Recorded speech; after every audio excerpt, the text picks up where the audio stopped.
बड़चना block छतिया स्थित चुआ पड़ियाठारे ब्लॉक स्तरीय मत्स्य और पशु संपद सचेतनता मेला अनुष्ठित हो जाइछे। ए कार्यक्रम में मुख्य अतिथि भाव में राज्य मत्स्य और पशु संपद विभाग मंत्री गोकुलानंद मल्लिक जोग देइथिबा बेले सम्मानित अतिथि भाव में बड़चना विधायक अमर कुमार नायक जोग दे सरकारक विभिन्न लोकहितकर योजना को साधारण लोकों निकट में पहुंचाइबा मूल लक्ष्य बोली कहिथिले। प्रत्येक गोमाता मानक सुरक्षा लगी गोशाला निर्माण, महिषी पालन, मुख्यमंत्री कृषि उद्योग, विभिन्न कुकुड़ा छेली और मत्स्य चाष लगी समस्त प्रकार जनहितकर योजना साधारण लोके संपूर्ण उपकृत हो पारे। तत्सहित समस्त हिताधिकारी माने उपकृत हो पारे बोली सूचना देते। कृत हिताधिकारी मानक विभाग पक्षर माननीय मंत्री श्री मल्लिक पुरस्कार करते। आज जो ब्लॉक स्तरीय मत्स्य प्राणी संपद मेला आमर ये जाजपुर जिलार बड़चना ब्लॉक अनुष्ठित होता प्रथम थर ओडिशा रे आमर नूतन सरकार आसला लोकप्रिय मोहन माझी सरकार ब्लॉक स्तरीय मेला करने व्यवस्था करागला। आर उद्देश्य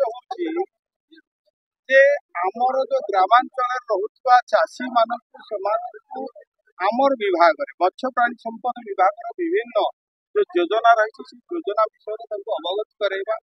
एवं सफल चाषी जो पुरस्कृत कर उत्साहित करवा एवं जो सफलतार कहानी अलग मानू प्रेरित कर आम सरकार लक्ष्य जे यह विभाग समस्त पंचायत समस्त गाँव में पहुंचू लोक मैंने चाष काम करने सहित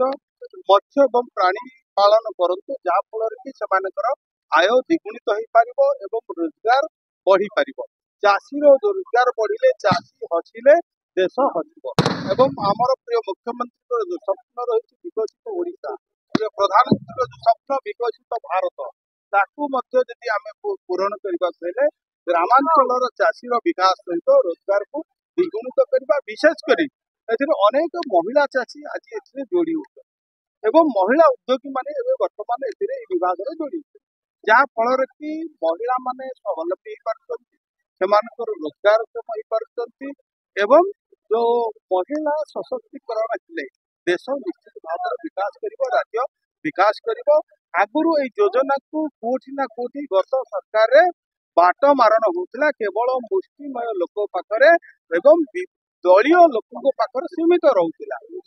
विभाग अनेक योजना होता किंतु से योजना लोक पाखरे पहुंची पार नथिला किंतु आज लोक सरकार रे समस्त योजना लोक पाखरे पहुंची पारुछि। एबे वर्तमान आमर ब्लॉक स्तरीय मेला हला सचेतन करागला पुणी जिला स्तर रे हबो पुणी राज्य स्तर रे हबो एवं लोक को सचेतन करी एतिर अधिक अधिक जोड़ा आपण माने देखिबे कुकुड़ा बतक छेली गाई सब क्षेत्र रे सरकार प्रोत्साहन राशि बढ़ी एवं अनेक नुआ नुआ योजना माध्यम अनेक हिताधिकारी जोड़ी आर्थिक स्वावलंबी करने स्वावलंबनशील ओडिशा हाँवाई जो उद्यम राज्य सरकार निरा उद्देश्य निरा पदक्षेप निश्चित भाव में आम ब्लॉक रे शह शह संख्यार हिताधिकारी उपकृत होती। आज मु तो कहि जो मेला अनेक नुआ युवक युवती मानक इथे जोड़बार सक्षम और आम जो उद्देश्य पूर्ण मो ना सुचिस्मिता महांती ग्राम फले ब्लॉक है बड़चना आमर फास्ट है मत्स्य पोखरी योजना कंपोनेंट 1 रे कंप्लीशन पर मते अवार्ड मिली आमर नियर अबाउट 17 एकर्स लैंड रे हमें स्टार्ट करूछु सेटा फर्स्ट स्टेज रा नेक्स्ट बायोफ्लॉग एंड हैचरी भी कंस्ट्रक्शन चली आज्ञा बायोफ्लॉग रा ऑलरेडी कंस्ट्रक्शन सरीगला जेतु वर्षा बहुत दिन हैला इनपुट सब्सिडी हमें नहीं नु किंतु कंप्लीशन नहीं गलानी आउ हैचरी रो कंस्ट्रक्शन चली प्रोडक्शन बाहर नहीं तो ई वर्ष फास्ट प्रोडक्शन बाहर गलानी ऑलरेडी मार्केटिंग लोकल मार्केटिंग जोटा रहउची सेठी प्राय तो वर्तमान स्टेज रे ऑब्जर्व हो जाउची सब जिनिस लोन